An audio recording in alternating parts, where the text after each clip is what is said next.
that's what's so controversial. Hmm. It's because we made what looks good, what everybody wants, and we're stepping on a lot of toes, and it's shaking up the other dog breeds. You got to Hmm. have tough skin, and when you breed dogs for as long as we have, you have to have tough skin. You know what I'm Hmm. saying?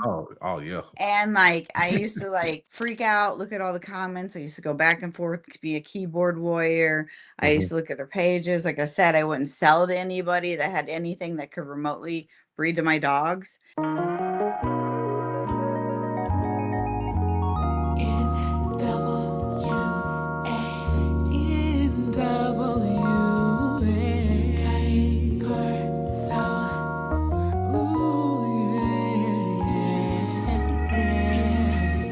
Welcome to NWA Cane Corso's podcast, where we talk all things dogs.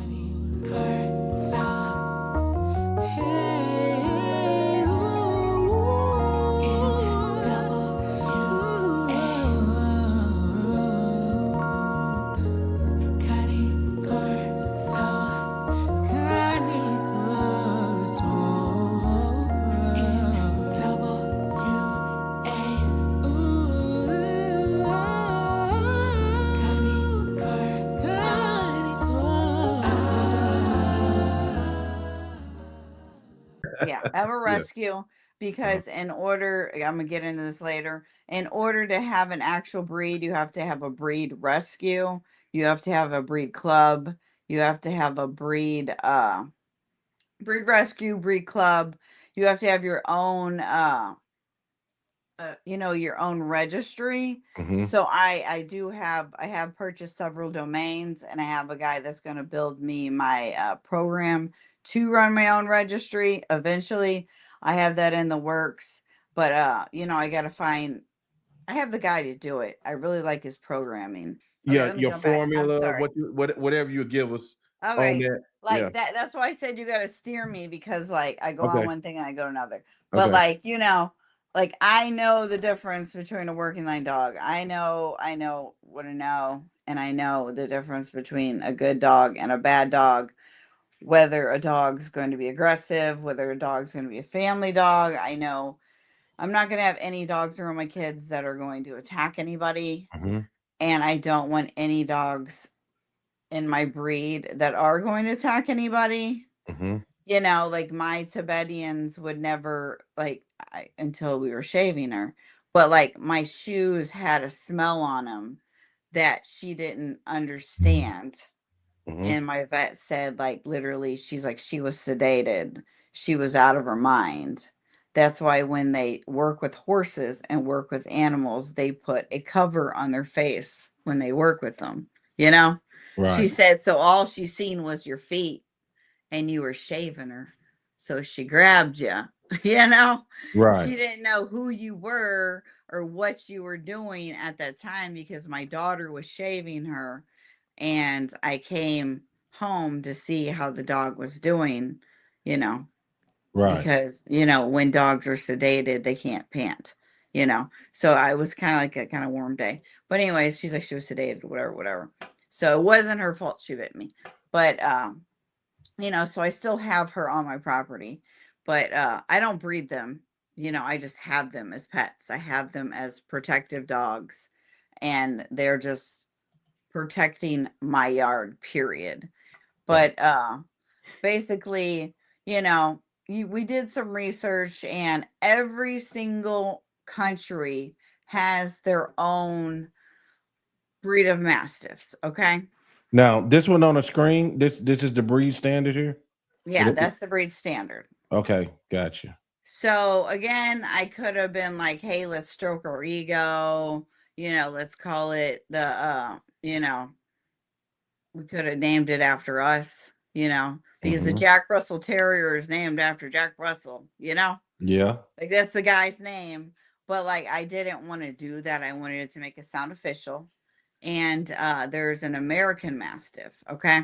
Hmm. So there's American Mastiff. So I knew I couldn't take that name, okay? And Right. then the American Mastiff, in essence, she just, I'm not downplaying what she did, I mean, different strokes for different folks. I'm not downplaying anything. And she honestly, she probably doesn't like me because she gets a lot of calls for people that want my dogs.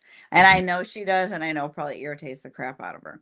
Right. But like she and Google gets us mixed up all the time. You type in North American Mastiff, it'll come up American Mastiff all the time because of the algorithm, the algorithm. Right. But Yeah. once ACA, I'm on ACA's page as an actual breed, but they don't have my breed standard up, the care and all that. What They is have it ACH?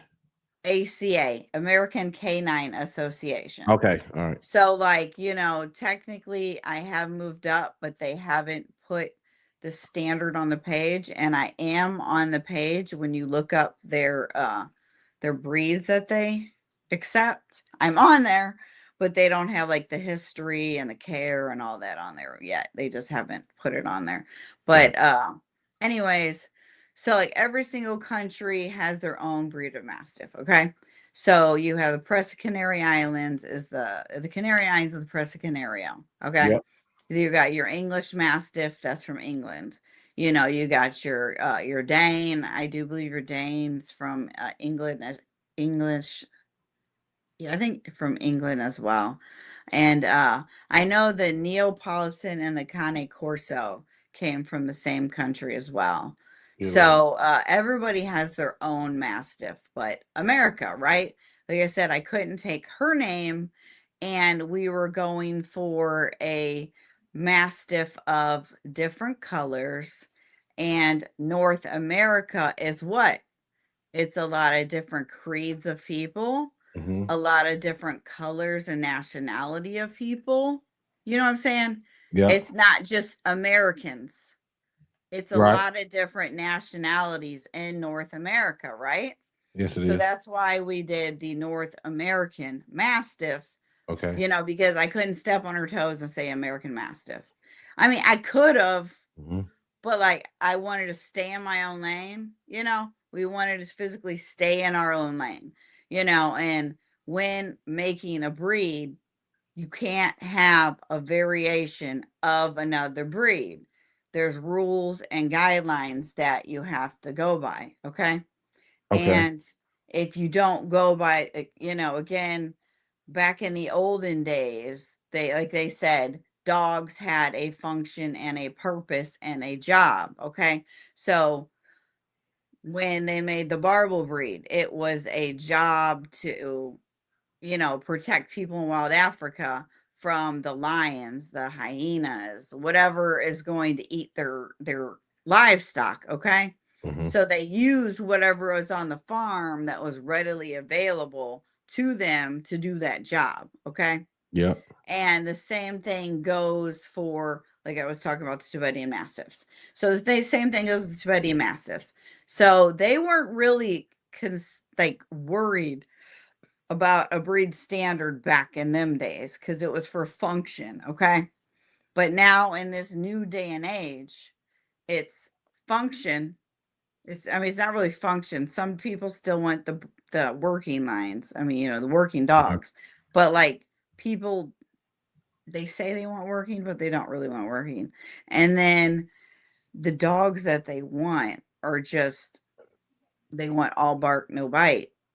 Right. Well, I know it sounds crazy. It sounds crazy. Yeah, but let me ask you this, because you were talking about shepherds, right, which is a herding Mhm. breed, but then now we're into mastiffs. Right. Now, people might not want that high drive, but they Right. might still want some of that guard instinct. What do you think about that? That natural Exactly. mastiff. Exactly. Right. And like, that's what's so controversial Mhm. is because we made what looks good, what everybody wants, Mhm. and we're stepping on a lot of toes because we made what people want, and it's shaking up the other dog breeds. You know what I'm saying? Because Yeah, yeah. people, I'm being honest, because like all the Corso people moved to me. You know what I'm saying? Well, And like, now, I'm a Corso person, so like our biggest that I don't want to say not. I never saw anybody knocking you right, personally, but right, I'll see them like knocking the dogs. Like that's not a Corso, and right. people think that the And Merle. I've argued with people about this, and Mhm, doing this sort of thing, you got to mhm, have tough skin, and when you breed dogs for as long as we have, you have to have tough skin. You know what I'm mhm. saying? Oh yeah. And like I used to like freak out, look at all the comments. I used to go back and forth, be a keyboard warrior. I used Mhm, to look at their pages. Like I said, I wouldn't sell to anybody that had anything that could remotely breed to my dogs. mhm. And if you had a Corso, I wouldn't sell a dog to you. If you wouldn't sign my contract, I wouldn't sell a dog to you. If I thought even inkling of an inch of anything that you were going to cross my dog, I would not sell a dog to you. And that's why I physically drove around United States, and I used to deliver all my dogs to all my customers, me and my kids. In the beginning, I even purchased a transit, and we slept in the van. We drove around United States, delivered everybody a dog because I got that pin on that paper and that contract that said you were not going to crossbreed my dogs, right? Right, So right. I physically, Which became a issue later. We'll get into. yeah, Yeah. yeah, But let me ask you this: how many breeds did you use to create this breed? 7 Mastiff type breeds. Okay. All right. So, like I said, like I didn't want to knock the lady with the American Mastiffs because she did make a breed, but she used 2 breeds, okay? Mhm. So when you're dealing with 2 breeds, it's way easier than 7 breeds, you know? Yeah. And Yeah, then it is. Yeah. you know, and whenever you're going into doing something like this, you gotta like for one, you gotta have a good backing of dogs. You gotta have dog knowledge. You gotta be a connoisseur of dogs. You have to have good medical knowledge.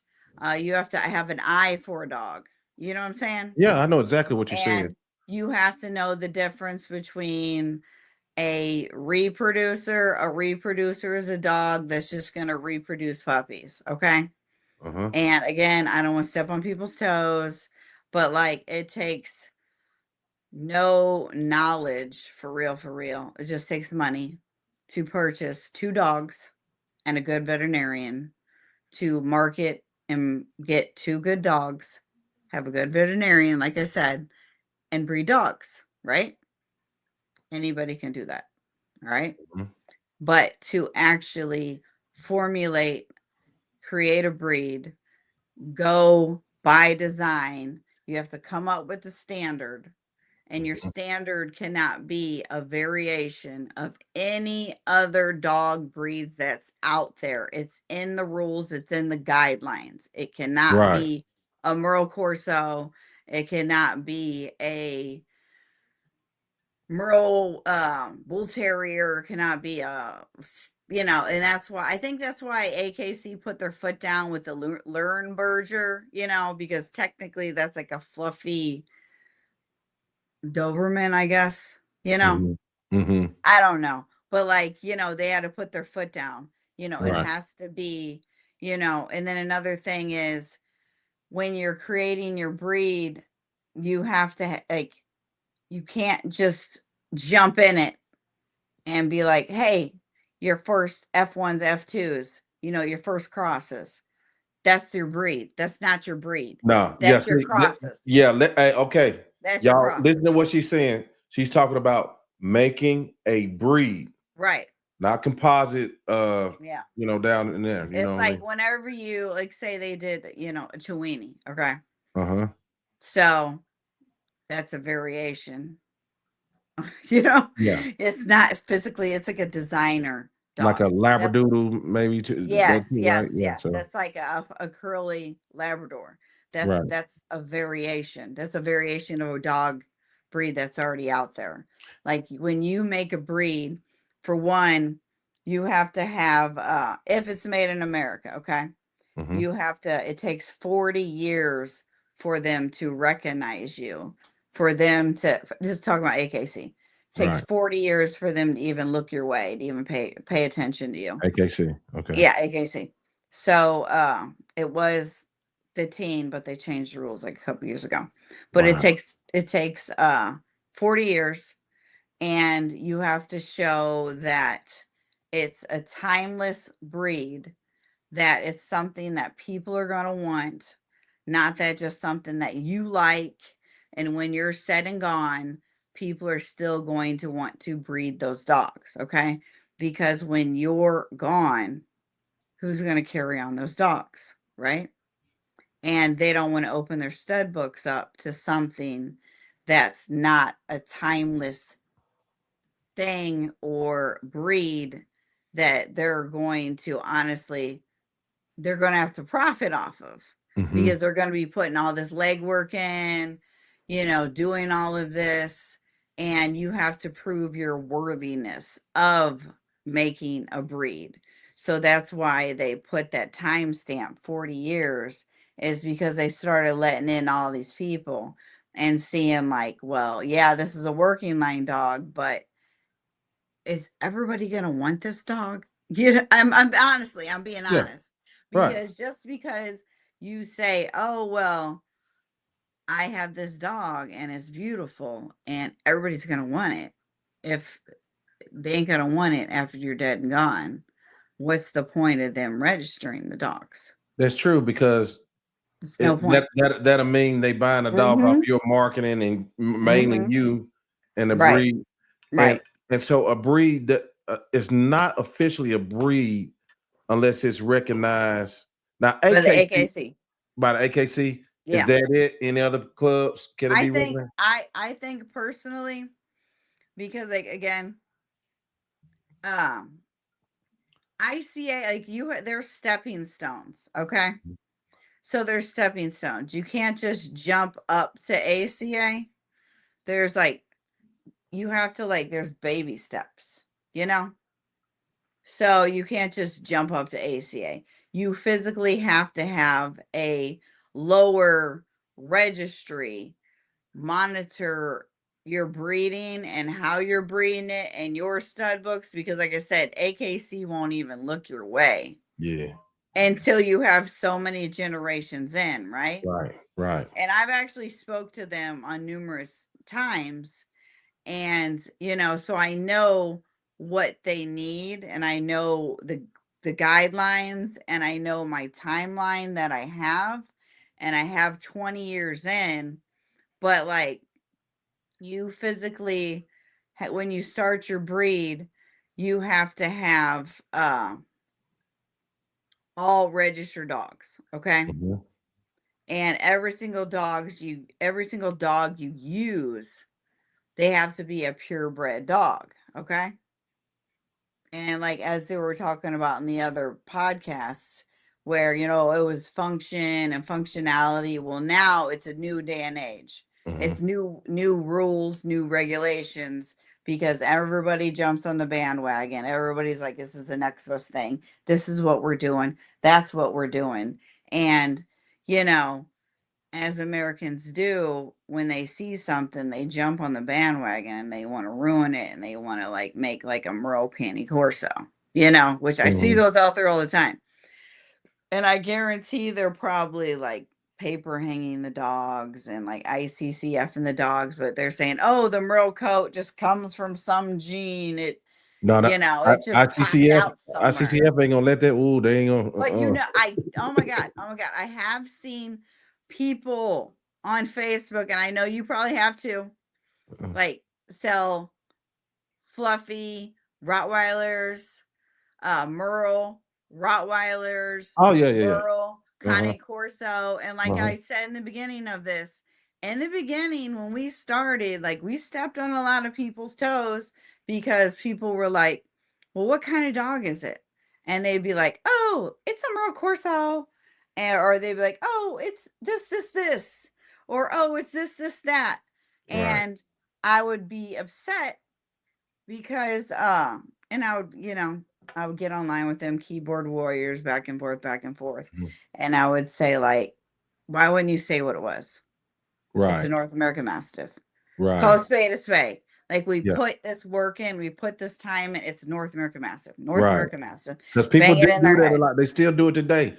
They say Yes, it's a yes, Merle yes, they Cane do. Corso, and we be telling them it's no such Mhm. thing as a Merle No, Cane Corso. there's no such thing. Like when my posts go viral, like I have a video that went viral, 4.9 million views, and they were like, it's a Merle Cane Corso, and then like Corsos don't come in Merle. Oh, it's a mutt. Oh, it's this. Oh, it's that. I don't even go in on that anymore because Yeah. like.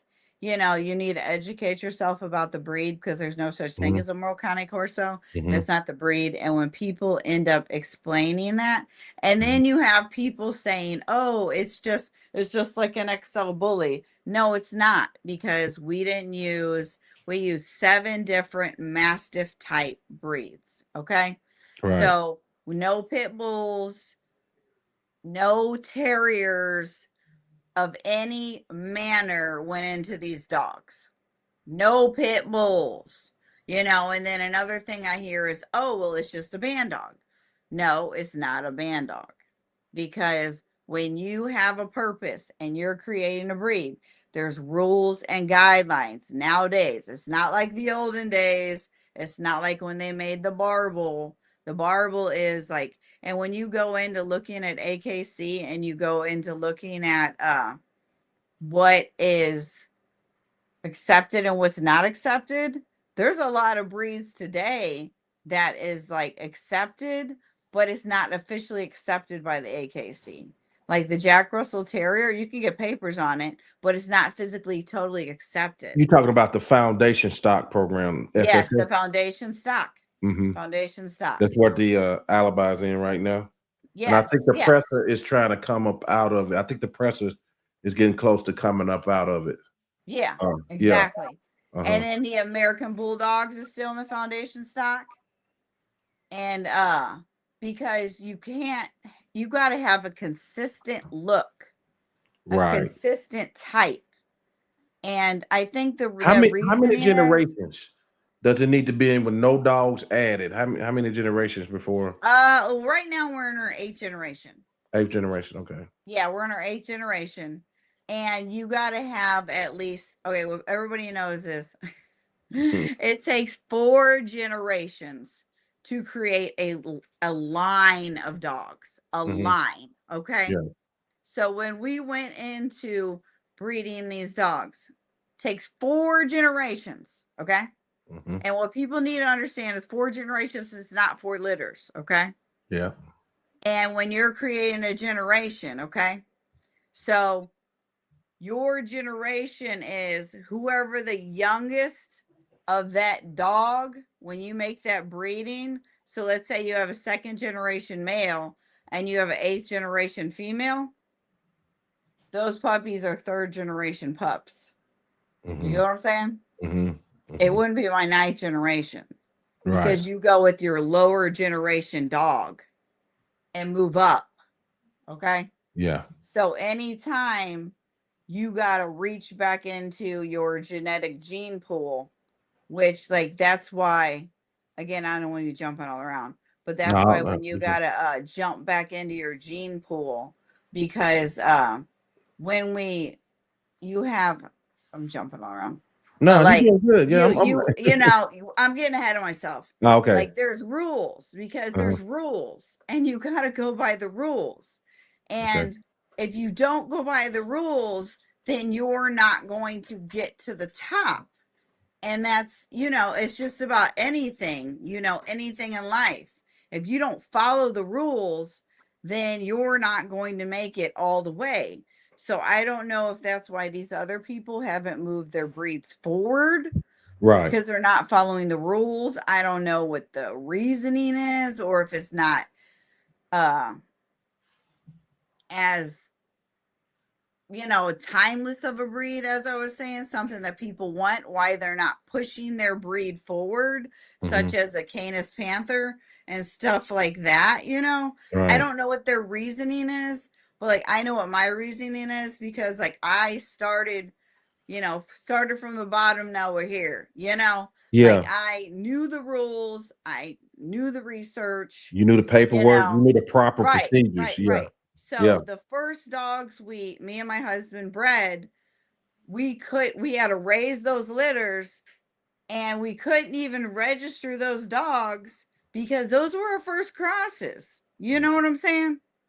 So Right. like we couldn't even count those. So we've actually been breeding them longer than 20 years because we couldn't physically count them, you know? Mm-hmm.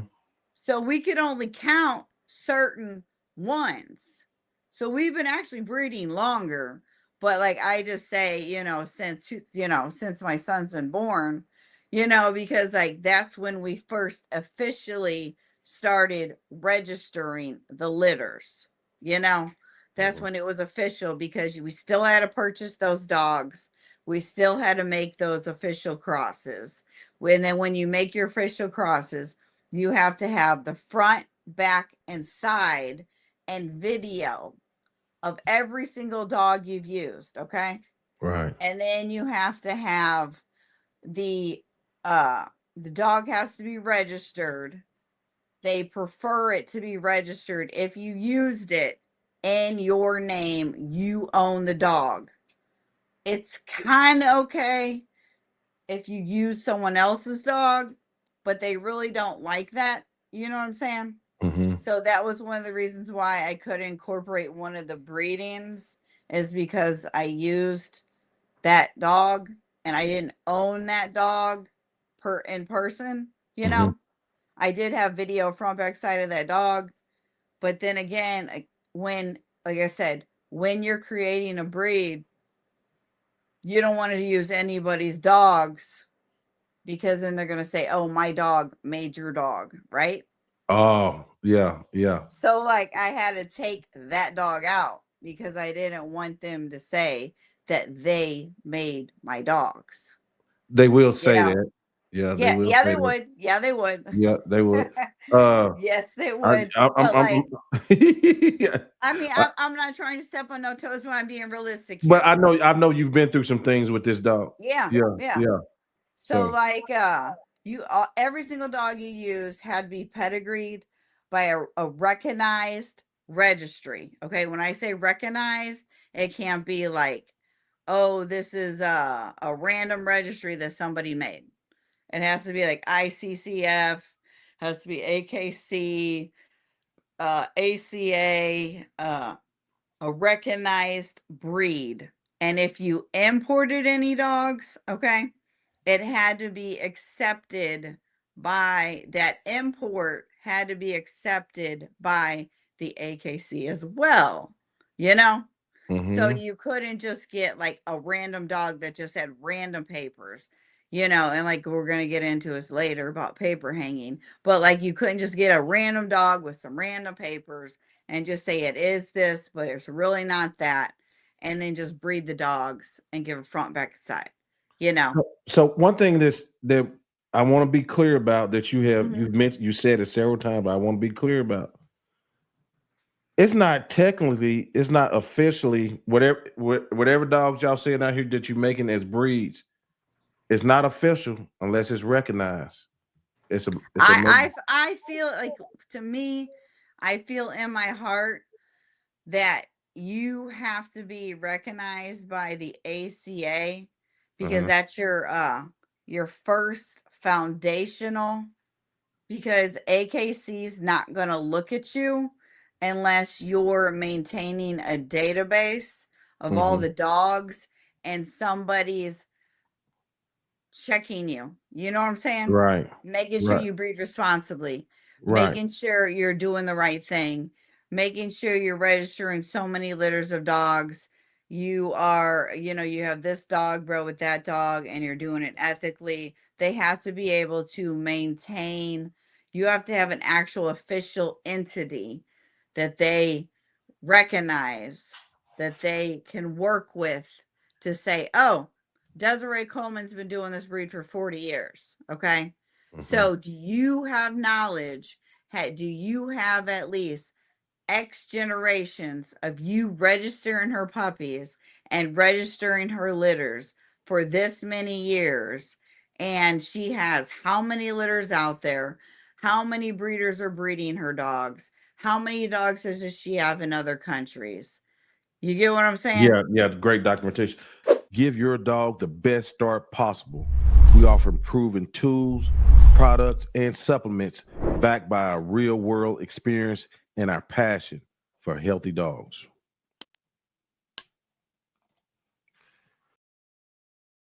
So Pat. I'll start with a question. So you got this breed going. I know you're real cautious of who they go to, but at some point you had to add people to maybe help you breed the dog or selling to people that you may want to have. How did that work when other people got involved? Well, we quickly learned that if you want something done right, you got to do it yourself. Yes, ma'am. You know, and like you have to isolate yourself because only you have the best intentions for your dogs, Mm-hmm. and only you have, you know what you're doing, and you know what to breed to what, and essentially people are just going to be doing what they feels best for themselves, because if it wasn't for them making money, then they wouldn't be breeding the dogs. Well, yeah, we was talking Okay. about that podcast with Morales and Schoolboy, and you was telling me about how important, like Mr. Morales was right about keeping that stud book Mm-hmm. closed. Will you talk about Yes. that? Okay. Yes, absolutely. So, like occasionally, like my good friends, or like my husband's friends or my friends, like I will put a female with them, or I will put like a male that I want to use later on with them, because Mhm, I feel like it would be a good breeding dog. And mhm, I would, they would always like step on your toes or fall out or whatever the mhm, case may be.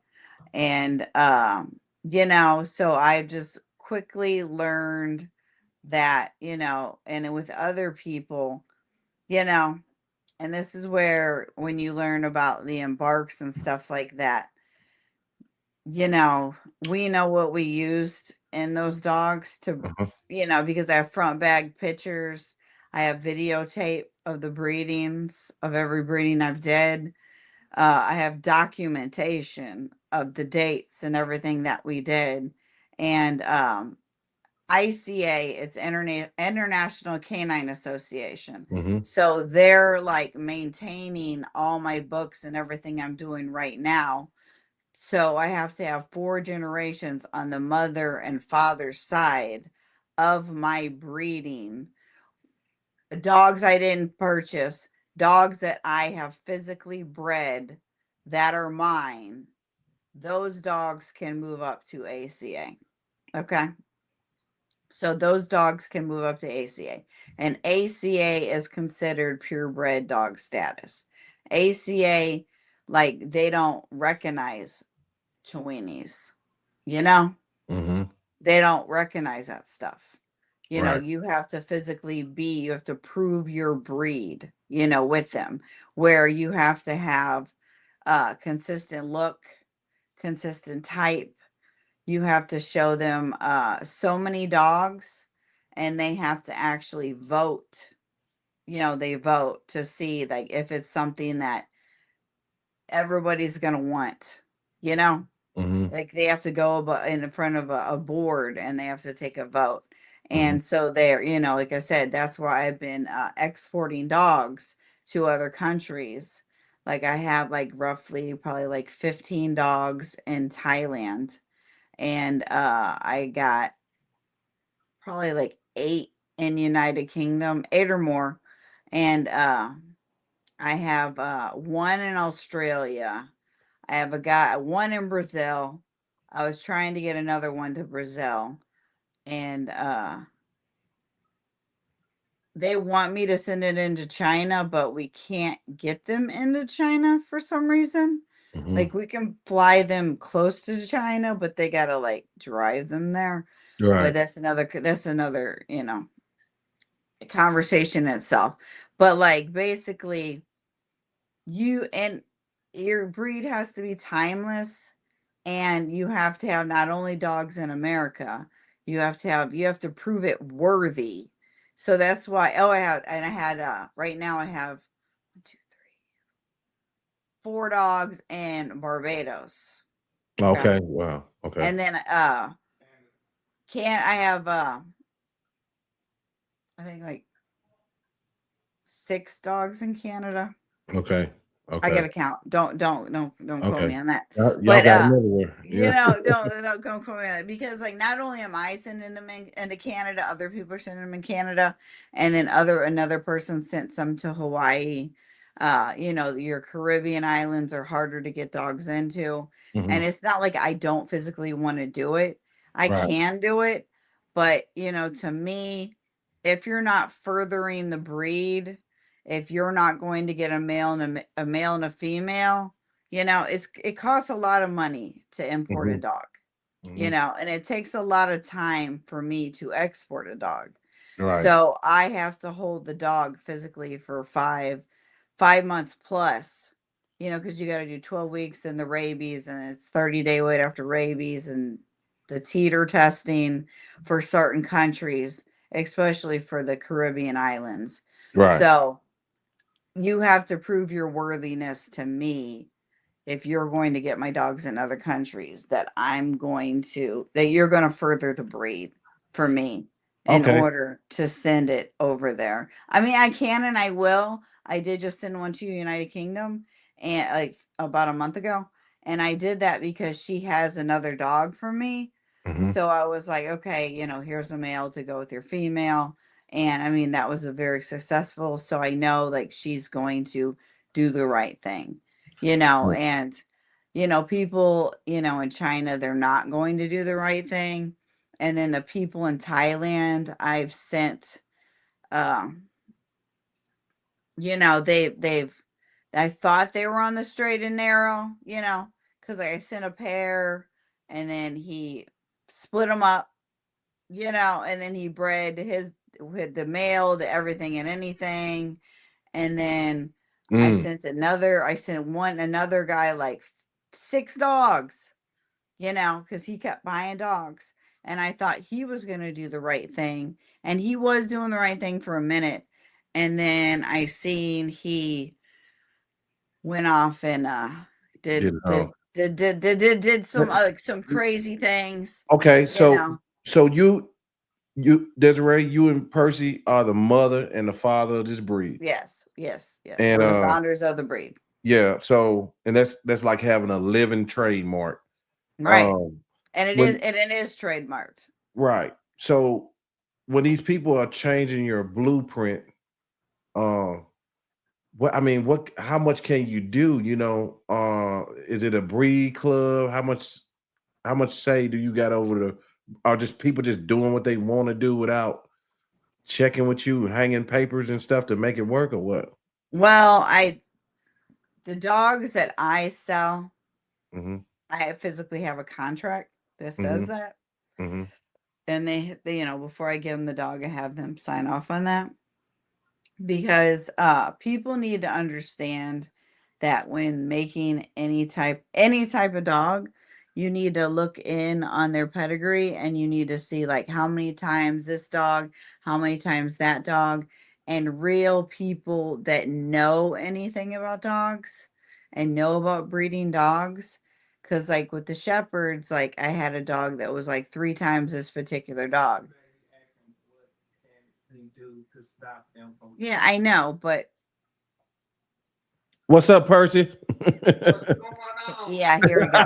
But like, uh, oh my lord. Hey, But Percy, hey, you probably don't want to be on the camera. Why don't you come close enough to say hi to the audience, bro? Just real quick. What's going on, man? Hey, man, how you doing? Hey, there Hey. he is. There he is. The Yeah, father, the father, of the North American Mastiff. yeah, I'm just back here, just You sitting back there like Bobby Brown. Yeah, Right, right. But you know, she doing her thing. She doing her Mhm. thing. You're doing You good. know, Yes, sir. she's amazing. So Mhm. let her do her thing, man. It's good seeing you, man. Thank you, Percy. Thank you for the interview, bro.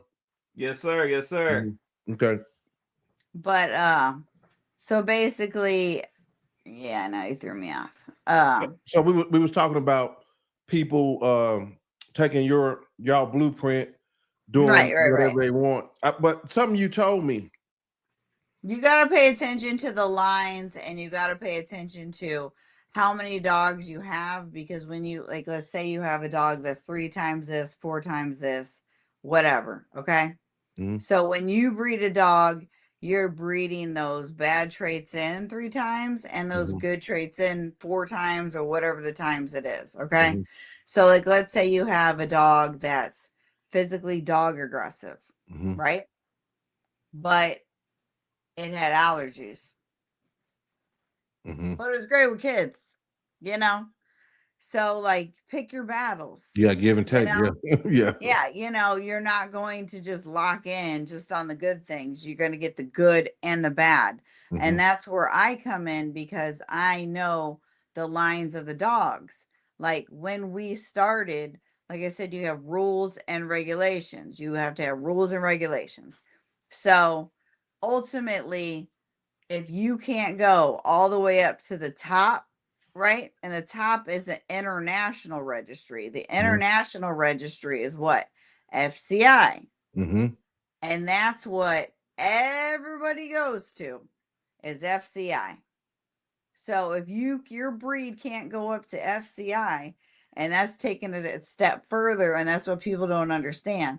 There's a definitive basis and there's a provisional basis, okay? Mhm. Mhm. So from the last set of genetics that you put in your dogs, okay? When I say last set of genetics, that means the last purebred dog or last new dog you put into your lines, period. Mhm. And this is where people don't understand with embark either. I don't mean to jump all around, Whoa, whoa, but whoa, like, whoa, whoa, whoa, whoa, whoa, whoa. this is what What? people So, don't so you said understand. something earlier, and then it came back to me about embark. How accurate are they to you? They're not accurate at all. Okay. They're not Mhm. accurate at all. Okay. And it's funny because like I get what I'm saying, okay? Mhm. So like, you can breed a breed out and you can breed a breed in. You know what I'm saying? Mhm. That's how they made the fluffy French bulldogs, Yeah. right? Yeah. Yeah. I'm serious. Yeah. Mhm. So like, in essence, and whenever you DNA my dogs, some are Harlequin, right? Mhm. So whenever I use animal genetics, I only really use animal genetics, or I forget the other one. Um, it's a Frenchy one that they use. But anyways, animal genetics and Gen Soul for Just the yeah. I Okay. use Gen Soul for the DM. I did, when you make a breed, they want you to do some sort of genetic testing. Right. So all my breeding stock, I did DM all the dogs. So all the dogs that I physically kept in my kennel are all DM clear, and they're DM cleared by parentage. And Mhm. I showed proof of that. So like, again, ICA had to maintain that and see that I physically did DNA the dogs, with, Gin Soul, and I have that on file with them, and I showed them that I did have their profiles or whatever. And then like the health testing as well. I always do their hips now. I always do their preliminaries in between anywhere but 6 and 9 months, because like I said, with German Shepherds, I didn't want to waste my time to have a dog for 2 years and find out, boop, it don't have good hips. You'll know within 9 months. You can do your preliminaries Mhm. and you can tell whether your dog's going in a good direction or a bad direction. You Mhm. could physically tell. So Mhm. why would I keep and waste my time on a dog that I knew was physically going to be bad? I'm Yeah. not going to do that. So Right. I would, I would spay, neuter that dog, and I would give that dog away. So that's where having a rescue comes into play. Again, I'm jumping all over the place. I'm sorry. No, But you can go. AKC requires you to have a rescue. Mhm. So with my rescue, I take any of the dogs back that people can't have for any reason, way, shape, or form. I take them back. I do rehabilitate them, and I'll spay and neuter them, and then I'll find them the Wow. appropriate home. Mhm. But I have to be able to see some sort of proof, or be able to microchip them, or see their microchip to know that they are physically from me, or of the breed, from dogs that are physically from me. Then I will take them back, and I will rehome them. You know what I'm saying? They're Yeah. not just gonna be like, oh, this is North American Mastiff. Because like I said in the beginning, nobody wanted to say it was a North American Mastiff. Mhm. Nobody. Everybody wanted to say it's this, that, or it's a Merle Corso, or it's a Merle, Merle Bandog, or it's a Merle Mutt. Right. That's what we would always get in the beginning. And now all of a sudden, everything that's Merle, even XL Bullies, is a Merle North American Mastiff. Oh, wow, wow. I, Yeah, it's I funny. I didn't ask you this part because I mean I know this was a tedious journey, Hmm. and I know y'all business owners, so you have Hmm. a different mindset on the Right. grind. Just like me and my wife, it just it ain't no we got to do it. We ain't got no choice. Right. So, but what was some of the most or the hardest part of creating the breed? The hardest part is, mm, that's rough.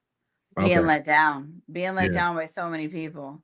And Hmm. like the people that you thought were I know this can sound crazy, but the people that you thought that like were physically your friends, Hmm. basically they were like just using you to get the dogs, Hmm. to make the dogs. I'm being honest. Yeah.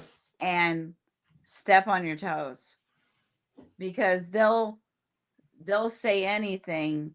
And I put this on my page on my Instagram. They'll say anything to get the dog. And then once they get the dog, they'll accidentally, on purpose, breed the dog. And that's what I always like to say. They'll accidentally, on purpose, breed their dog.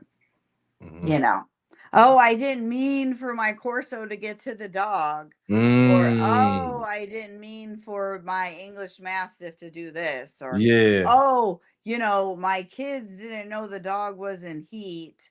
Or, then you see like other people like swear up and down, I just want to do the best for the breed, and I'm not going to do anything or do this or do that. And one thing I've learned in this dog game, uh, you know, screw me over once, the shame on you. Screw me over twice, shame on me.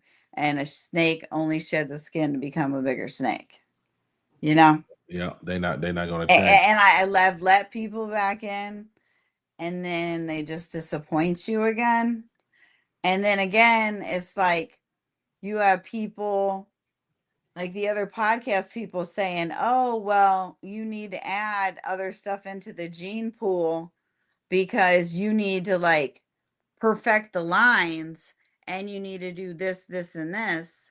But then again, you're stepping on my toes, because what me and him have did over here, we put blood, sweat, tears into doing these dogs. Like, people don't understand. This is not about the money for us. Like, Mhm. I'm not bragging at all. We have a profitable business. We have a Yeah. profitable flooring business. Okay. Mhm. We make money with floors. I made money with German Shepherds. I made money with the Dachshunds. It's not about the money, because when we weren't making money with these dogs, I was breeding German Shepherds. I was showing German Shepherds. He Mhm. was doing his flooring business, and we were importing dogs. We were breeding these dogs. We made our own lane. I didn't jump into anybody else's lane. I didn't try to say, oh, this is that. This is not a Merle Neo. This is not a Merle Corso. This Mhm. is not a variation of any other thing. I didn't jump on the ladies bandwagon and say this is a Merle American Mastiff Mhm. because that's why I came up with the North American Mastiff Right. because I wanted to take it to the top. And like I said, to take it to the top, you've got to know the rules. You've got to follow the rules. It's a new day and age. What Mhm. AKC rules was 10 years ago Much was different now. Yeah. 10 to 15 years in and you got to breed. Now it's 40. Okay. Give your dog the best start possible. We offer proven tools, products, and supplements backed by our real world experience and our passion for healthy dogs.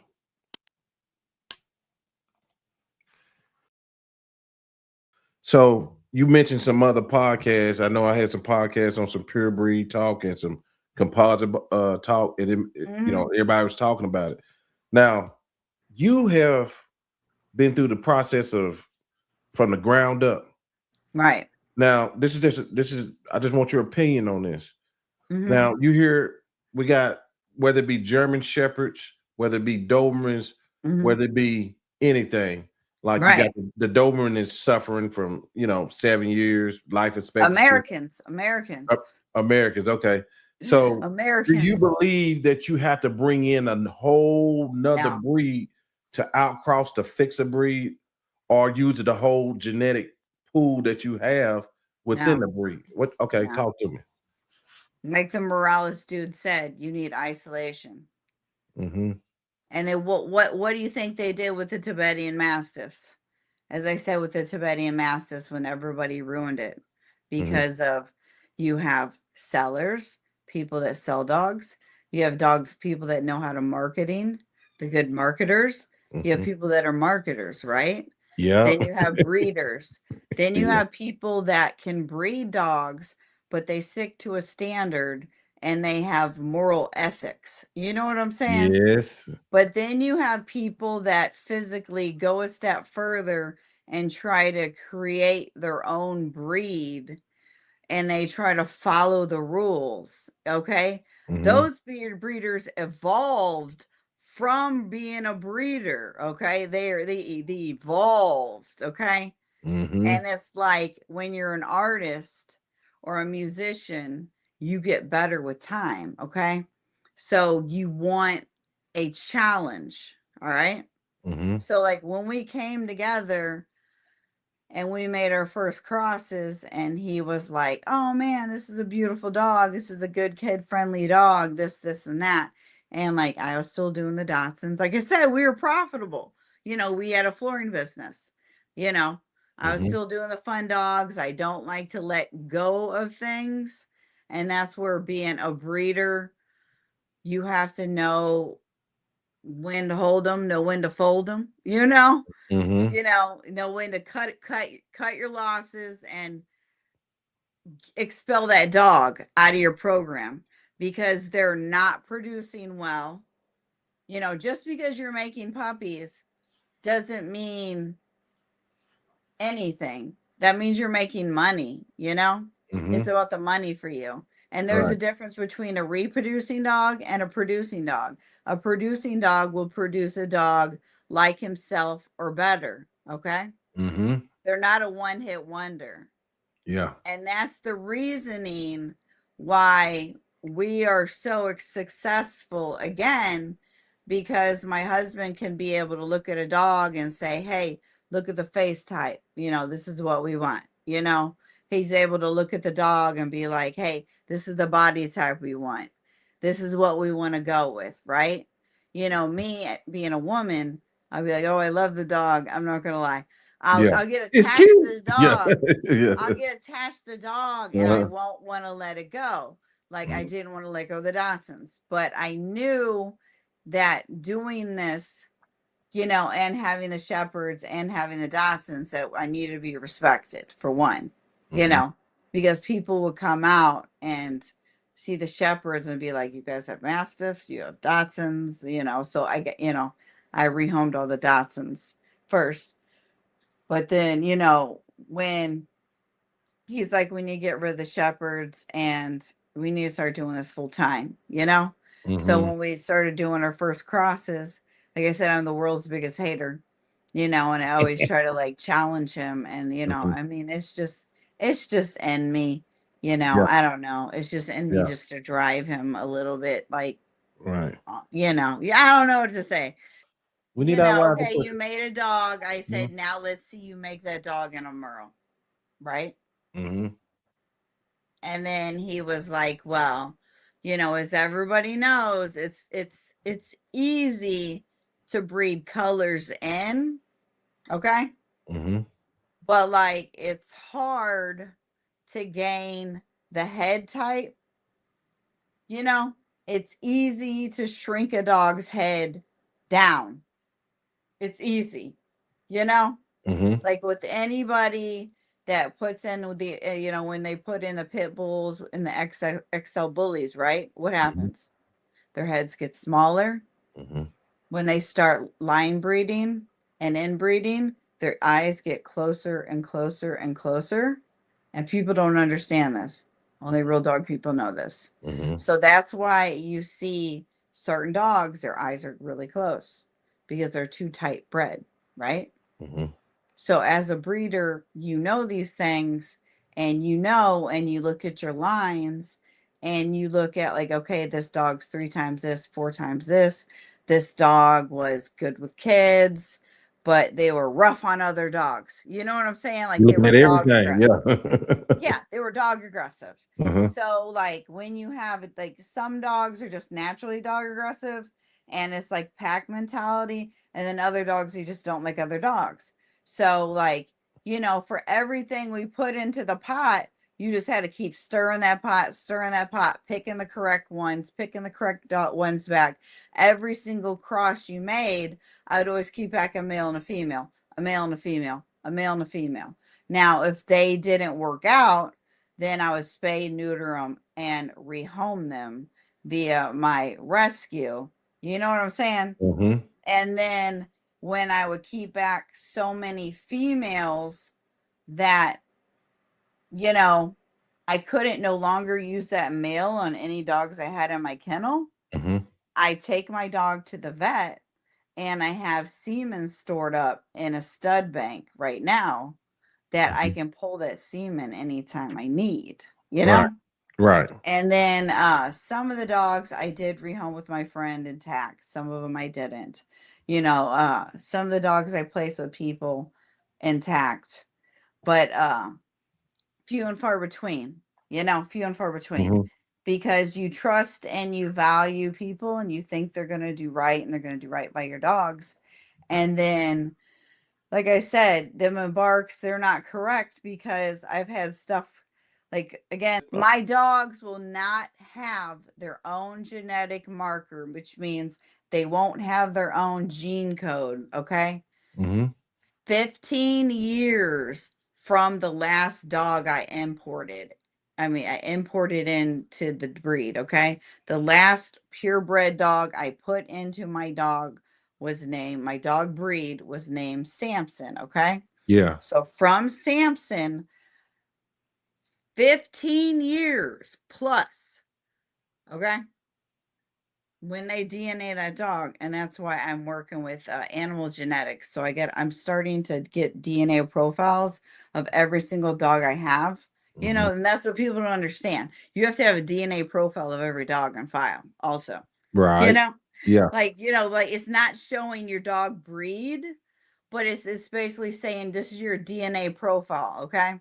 So Mhm. if I go to tell somebody, hey, you have this dog and that dog of mine, and I don't think those puppies are from those two dogs.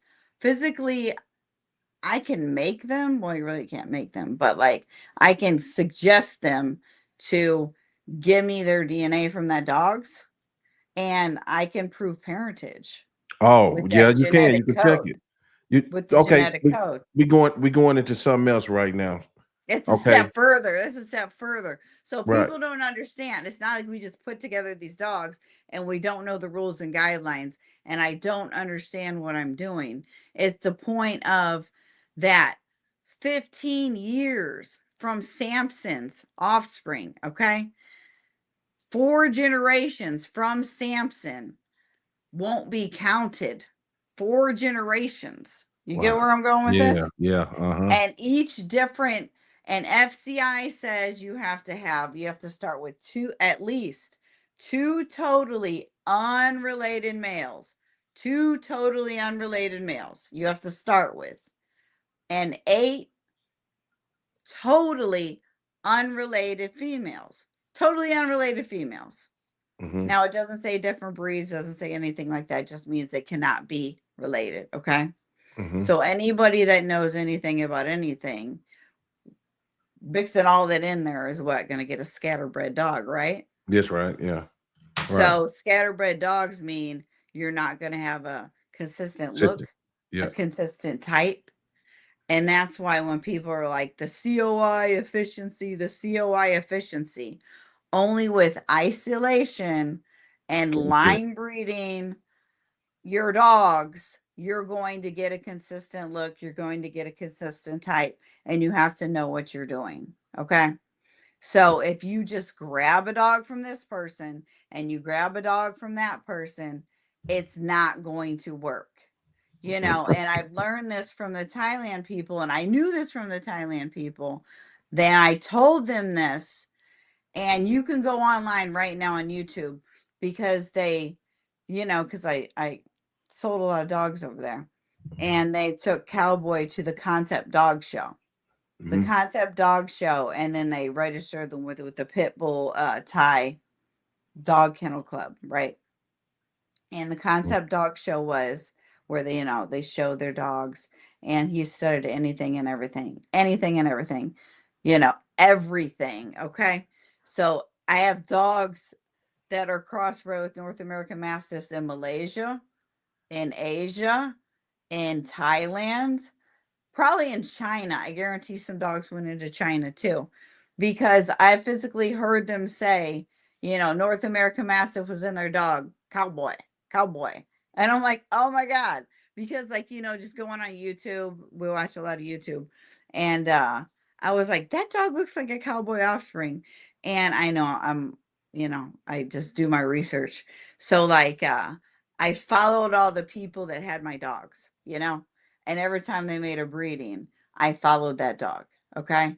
Every time they did an outcross, like the outcross of the Neapolitan, I followed that dog. Then I followed that dog's offspring. Then I followed that dog's offspring. Then I followed that dog's offspring.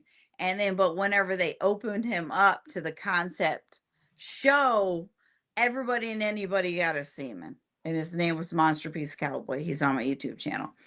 Everybody and anybody got his semen that paid for it. Okay. And nobody was able to make another North American Mastiff looking dog. Right. And that's where, and like you had the shorty bull lady on there. I talked to her for because, Jamie. Yeah. I talked for like 20, 30 minutes before. But basically she said, she told everybody that what was in her dogs. She told everybody. She said, even if you told them, they ain't gonna be able to do it. And that's true. They're not gonna be able to do it.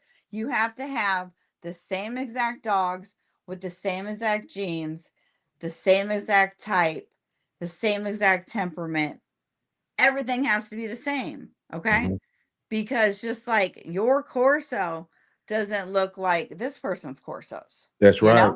Right. That's right. And just because you exported your Corsos, or you imported them, not export, you imported them, and like, let's say somebody imported even a dog from that same litter, okay, they produce differently, Right. because each dog produces differently. That's They true. either produce, like, they say that when you make a cross, they produce like the mother, the father, or in between your puppies.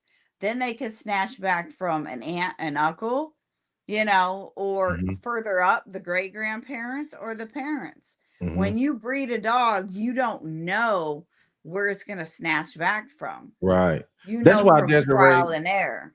Yeah, that's why since day one when I started this podcast, I always advise people that was new in the game.